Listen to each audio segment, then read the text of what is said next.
त्यो घाम पनि कति सर्कुक चर्केको पानी नै आउँदैन साह्रै गर्नु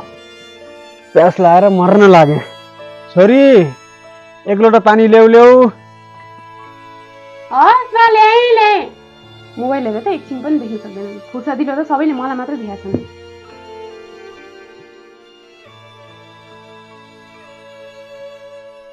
मकै रोप्नु पर्ने बारीमा पानी पनि आउँदैन हिजो अस्ति आउला आउला जस्तो गर्यो सारो धुलो मर्ने मात्रै आउँछ खासै यसपालि खेती होला छैन खोइ छोरीलाई पानी लियो भने नि यतिखेरसम्म ल्याउँदैन के गर्नलाई चाहिँ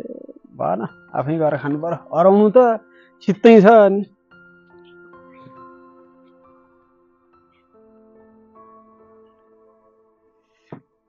अरायो यसो गर नि त भनेर कसैले टेरे त के अराउनु मात्रै छ आफैले गर्नुपर्ने भएपछि म पनि त्यस्तै किन अराउनु फेरि अघि आएर आफैले खा भए भइजान्थ्यो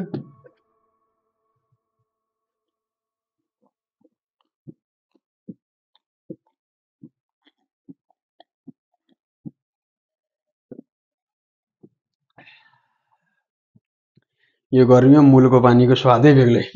मजा आयो पानी लिएन भनेको छोरीलाई ल्याउँछु भन्थे के चाहिँ गर्न लागि त नानी हजुर बा मलाई पानी लिए भन्नुभएको थियो क्या र मैले त भुसुकै बिर्सेछु अनि पानी खानुभयो त खाएँ अब आफैले सार्न ल्यायो भने मानेर त के गरिरह तिमी यहाँ सरले लिङ्क पठाइदिनु भएको छ अनलाइन क्लासको त्यही पढिरह बा ए अनलाइनको पढ्दैछौ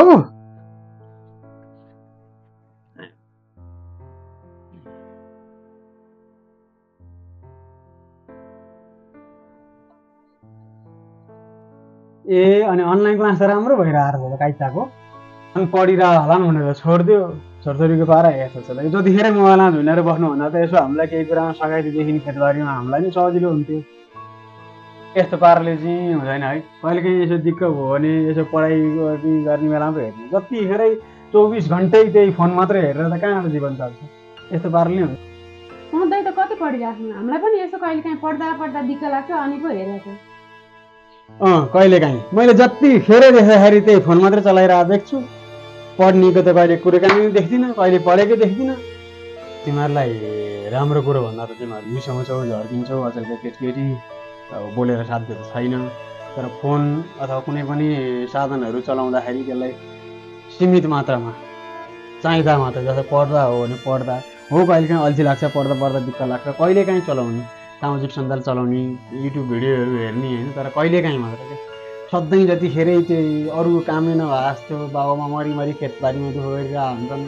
तिमीहरू छोरछोरी हेर्ने जतिखेरै त्यो मोबाइलमा झुन्डिरहेको हुन्छ छिसिक्क केही सघाउँदैन यसो सानोतिनो केही काम सघाइदिए पनि त धेरै राहत मिल्थ्यो नि त बाबामालाई होइन र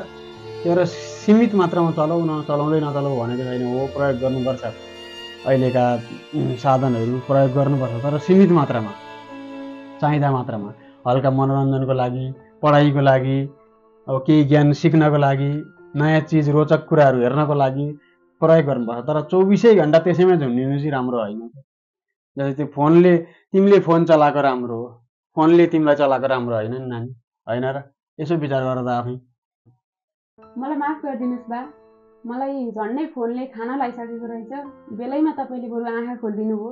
अबदेखि म चाहिँदो मात्रामा मात्र फोन हेर्छु र तपाईँलाई पनि घरको काममा सघाउने गर्छु नि बा। बा, मेरो आँखा खुलिसक्यो। अब तपाईँहरूलाई हरेक काममा सहयोग पुर्याउँछु। अब टेन्सन नगर्नु ल बा।